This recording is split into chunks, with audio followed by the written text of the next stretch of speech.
Hello everyone. आज हम discuss करेंगे इलेक्ट्रोमैग्नेटिक इंडक्शन का एक very important application, that is transformer.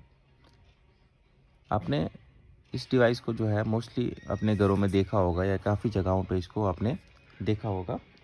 इस डिवाइस की मदद से आप क्या करते हैं, अपने घर पे वोल्टेज को बढ़ाते हैं या घटाते हैं, यानी कि इंक्रीज़ या डिक्रीज़ करते हैं।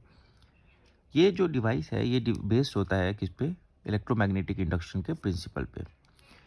हमें कई बार क्या होता है कि हमारे इनपुट में जो हमारे घर पे जो वोल्टेज आ रही है, कम आ रही है, तो हम उसे इंक्रीज़ करना चाहते हैं। तो हम क्या करते हैं, ट्रांसफार्मर में जाके एक नॉब होता है जिससे हम उसको इंक्रीज़ करते हैं। 1 से 2 पे लेके जाएंगे तो वोल्टेज बढ़ेगा 2 से 3 पे, और सिमिलरली डिक्रीज़ करना होगा तो हम उससे डिक्रीज़ भी कर सकते हैं।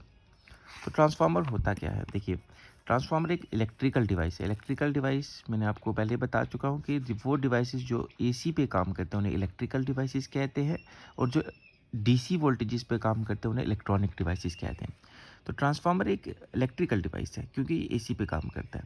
ट्रांसफार्मर एक इलेक्ट्रिकल डिवाइस है जो कि एसी वोल्टेज को चेंज करने में आपकी मदद करता है। ऐसा ट्रांसफार्मर जो एसी को बढ़ाता है उसे हम स्टेप अप ट्रांसफार्मर कहते हैं। यानी कि जब आप वोल्टेज को बढ़ाते हैं तो आप कौन सा ट्रांसफार्मर यूज़ करें? स्टेप अप, ठीक है। और जब आप वोल्टेज को घटाते हैं तो आप जो ट्रांसफार्मर यूज़ कर रहे हैं उसे स्टेप डाउन ट्रांसफार्मर कहते हैं। तो transformers are of two type, step up, step down. Those transformers which increases the voltage are called as step up transformer, and transformer which decreases the voltage उसे हम कहते हैं स्टेप डाउन ट्रांसफार्मर। ये किस principal पे काम करता है? तो ट्रांसफार्मर देखिए काम करता है on the principle of mutual induction. आपने पढ़ा होगा, there are two type of induction, self induction and second is mutual induction. Self induction होता है जब एक कॉइल में से खुद से करंट पास करके, सेल्फ इंडक्शन आपने पढ़ा होगा कि जब एक कॉइल है, सपोज करते हैं, इसमें से कि जब हम करंट पास करेंगे तो खुद ही के आगे पीछे मैग्नेटिक फील्ड बना के खुद ही में एक इंड्यूस्ड करंट को पैदा करना, that is called as the self induction. Whereas mutual induction क्या होता है?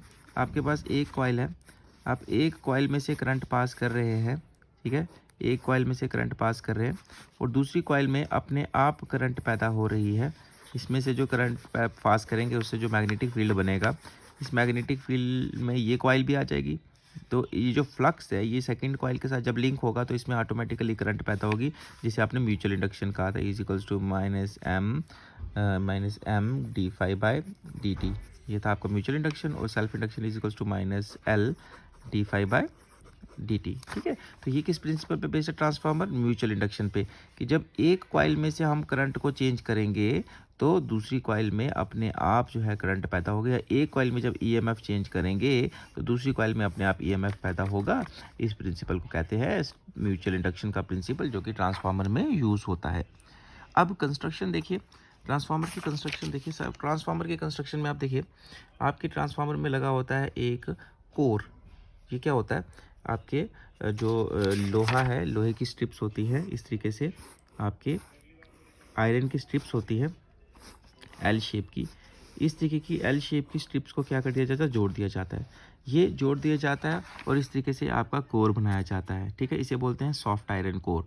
इस कोर के ऊपर हम दो कॉइल्स वाउंड कर देते हैं। एक कॉइल ये वाली, इसे जिसके साथ इनपुट लगाएंगे इसे कहते हैं प्राइमरी कॉइल, ठीक है। ये वाली कॉइल कौन सी आ जाती है? इसे हम कहते हैं प्राइमरी कॉइल। और दूसरे साइड पे हम एक कॉइल लगाते हैं जिससे हम आउटपुट लेंगे, इसे हम बोलते हैं सेकेंडरी कॉइल। तो ट्रांसफार्मर पे दो कॉइल्स लगाई जाती हैं, एक प्राइमरी और दूसरी सेकेंडरी, ठीक है। तो ट्रांसफार्मर की जो P1 P2 देखने से प्राइमरी कॉइल कहते हैं, और ट्रांसफार्मर के इसी जो सॉफ्ट आयरन कोर पे दूसरी कॉइल है S1 S2, इसे हम सेकेंडरी कॉइल कहते हैं, ठीक है। तो ट्रांसफार्मर की कंस्ट्रक्शन में आप देखिए क्या है, एक सॉफ्ट आयरन कोर है, दो कॉइल्स हैं, एक सोर्स ऑफ ईएमएफ है, और यहाँ पे लोड रजिस्टर है, यानी कि जो आपका आउटपुट जहाँ पे आप ऑब्टेन करेंगे, ठीक है। तो जो आपका ट्रांसफार्मर है, इस ट्रांसफार्मर के साथ में लोड रेजिस्टेंस जो हमने कनेक्ट किया है, यहाँ पे आप कोई भी ऐसी डिवाइस कनेक्ट कर सकते हैं जिसके अक्रॉस आपको आउटपुट वोल्टेज लेना है, ठीक है। जो भी आप आउटपुट वोल्टेज ऑब्टेन करना चाहते हैं, जैसे टीवी हो गया, फ्रिज हो गया, जिसके अक्रॉस आप वोल्टेज लगाना चाहते हैं वो यहाँ पे लगा सकते हैं। ये आर आपका आउटपुट रहेगा।